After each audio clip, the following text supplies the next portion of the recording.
సిద్దిపేట జిల్లా బెజ్జంకి మండల కేంద్రంలో కరీంనగర్ పార్లమెంట్ కాంగ్రెస్ పార్టీ అభ్యర్థి పొన్నం ప్రభాకర్ గౌడ్ గురువారం రోజున రోడ్ షో నిర్వహించి ఇంటింటి ప్రచారం చేశారు.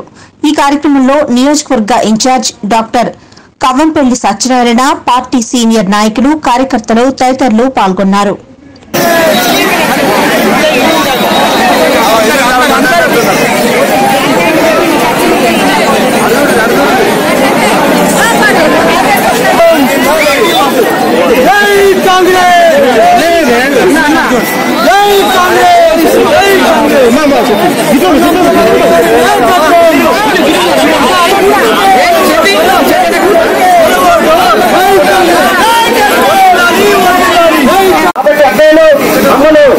ఆశీర్వదించి పంపించారు అన్నను.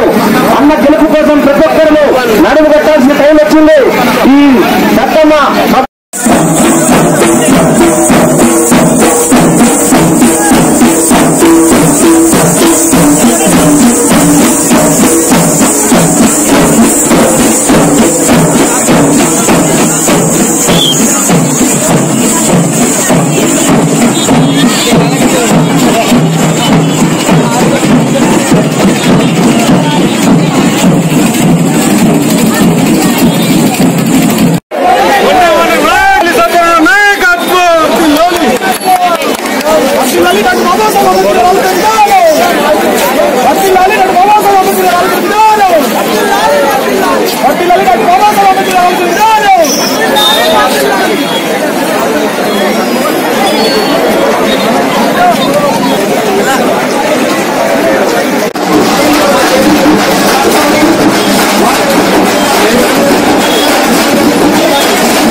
వచ్చే వాహనాలు కంటున్నాము. అందరూ కూడా ఇటువైపు రావాలని కోరుతా ఉన్నాము. దయచేసి అక్కలు అందరూ కూడా అందరూ కూడా ఇటు శ్రీనివాస్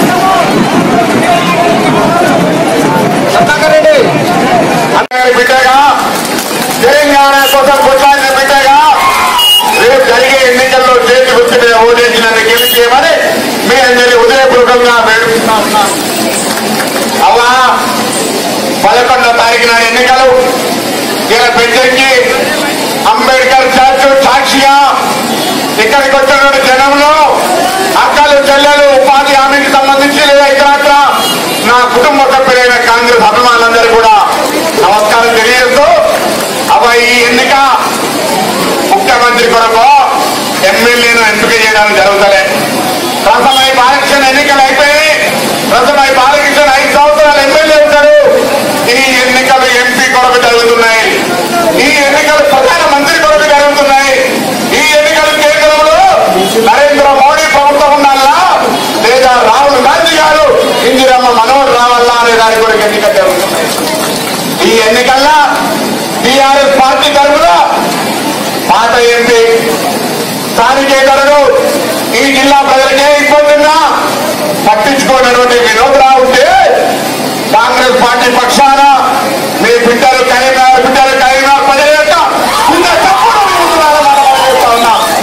ఇవాళ మీ బిడ్డగా తెలంగాణ పోరాటంలో కూడా మీకు చూపెట్టినటువంటి తెలంగాణ సాధనలో నా పాత్ర చూశారు.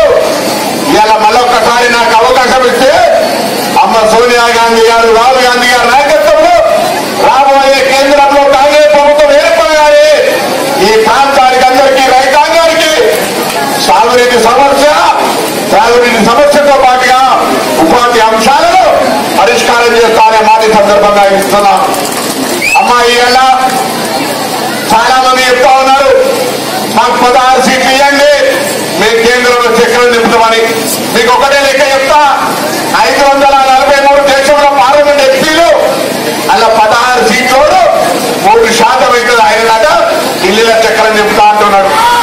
అదే నేను అడుగుతున్నా 13 స్టేట్లకు 16 సీట్ల చక్రం నింపితే ఈ ఏళ్ళు కూడా ఈ తెలంగాణ రాష్ట్రంలో 15 పార్లమెంట్ సభ్యులల్లా ఒక నంది ఎల్లే కాంగ్రెస్ తప్ప మిగతా పార్లమెంట్ సభ్యులందరూ కూడా టీఆర్ఎస్ పార్టీకి సంబంధించి లేదా వాళ్ళ మిత్రపక్షమైన ఎంఏ బీజేపీతో ఉన్నారు.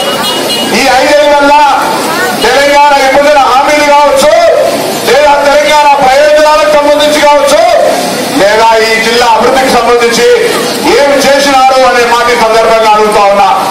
మీరందరూ గ్రాఫిక్స్ లల్లా, డిజిటల్ పిక్చర్లల్లా పెద్దకి నరసింహస్వామి దేవస్థానం ఆ పచ్చగా మొత్తం ఇలా మారిపోయినట్టుగా చూసారు.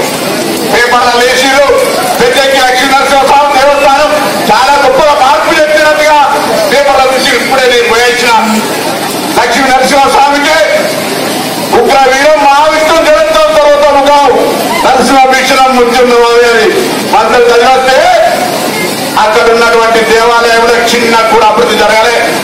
ఆనాడు ఇవాళ టీఆర్ఎస్ లో కలిసిన మా తమ్ముడు టీఆర్ఎస్ నాయకులు, కాంగ్రెస్ నాయకులు టీఆర్ఎస్ లో కలిసిన వారికి ఏం జవాబు చెప్తారని అడుగుతా ఉన్నా. పార్టీ మానగానే మనుషులు మొత్తం మారిపోతారా, ప్రజలు మారిపోతారా? నేను చెప్పినా ఇంత పెద్ద ఎత్తున తెలంగాణ రాష్ట్ర ప్రభుత్వం ఏర్పడి మొన్ననే 90 మంది ఎమ్మెల్యేలు గెలిస్తే మొత్తం కాంగ్రెస్ పార్టీ ఎమ్మెల్యేలను మార్చుకుంటుంటే మా దగ్గర శ్రీనివాస్ గారు, శంకర్ గారు, శ్రీనివాస్ గారు, మండలానికి సంబంధించి గెల్లెరు అనంతరెడ్డి గారు ఇలా చెప్తే చాలా మంది మాట్లాడాలని ఆలోచన ఉండేది. కానీ వాళ్ళందరూ రెక్కడేసి అన్న ఎంత చాలా కొడతా ఉన్నది. దయచేసి వాళ్ళకి సంబంధించి ఏం చెప్పినా నేను చెప్పండి అందరి తరఫున చెప్పినా నేను ఒకటే కోరుతానమ్మా, ఈ ఎన్నికలు ఎమ్మెల్యే కొరకు జరుగుతున్న ఎన్నికలు కాదు, రాష్ట్ర ఎన్నికల కొరకు జరుగుతున్న. బెజ్జంకి లక్ష్మీ నరసింహస్వామి ఆశీర్వచనం తీసుకున్నాం. ప్రతి జాతరకు వస్తాం ఇక్కడికి. తెలంగాణ రాష్ట్రం రాకముందు దేవాలయం తిరుమల తిరుపతి దేవస్థానం నుంచి నిధులు తీసుకొచ్చి మేము ఈ దేవాలయ అభివృద్ధికి కృషి చేసినాం. తెలంగాణ రాష్ట్రం ఏర్పడ్డ తర్వాత అందమైన గ్రాఫిక్స్ తప్ప దేవాలయం టెంపుల్ వచ్చి చూస్తే ఒక చిన్న రూపాయి కూడా ఖర్చు కానటువంటి పరిస్థితి. ఇది బెజ్జంకి ప్రజలకు నేను కొత్తగా చెప్పే అవసరం లేదు, దయచేసి గమనించండి. సొంత బిడ్డ పొన్నం ప్రభాకర్ ఎంపీగా ఉంటే ఎట్లుంటది, సవితి కొడుకు స్థానికేతరుడు ఎంపీగా ఎట్లుంటుందో చూస్తా ఉన్నారు. కాబట్టి అందరికీ నేను విజ్ఞప్తి చేస్తా ఉన్నాను, తెలంగాణ కోసం కొట్లాడిన బిడ్డగా కరీంనగర్ పుట్టిన గడ్డ మీద నా గౌరవాన్ని పార్లమెంటుకు పంపించి మీ గౌరవాన్ని కాపాడుతూ ప్రజాస్వామ్యంలో ప్రశ్నించే గొంతుకు విలువనిస్తూ ఏక్ తరఫా మొత్తం అందరూ కూడా అధికారం అంతా ఒకవైపే ఉంటే ప్రజా సమస్యలు వినేవాడే ఉండడు. కాబట్టి ఆ వినిపించడానికి, వాళ్ళను ఒత్తిడి చేయడానికి, వాళ్ళ మీద పోరాటం చేయడానికి పొన్నం ప్రభాకర్ అనే గొంతును పార్లమెంటుకు పంపమని నేను అందరినీ కూడా హృదయపూర్వకంగా కోరుతూ లక్ష్మీనరసింహ స్వామి గారు కూడా అదే కోరుకోవడం జరిగింది. లక్ష్మీనరసింహ స్వామి గారి ఆశీర్వచనం తప్పకుండా కరీంనగర్ ప్రజల ఆశీర్వచనంతో మార్పును కోరుకునే ప్రజలుగా మొన్న ఎమ్మెల్సీ ఎన్నికల్లో ఏ విధంగానైతే గెలిపించారో ఆ విధంగా పొన్నం ప్రభాకర్ కూడా కరీంనగర్ ఎంపీగా పంపిస్తారని ఆశిస్తూ అందరికీ విజ్ఞప్తి చేస్తాను.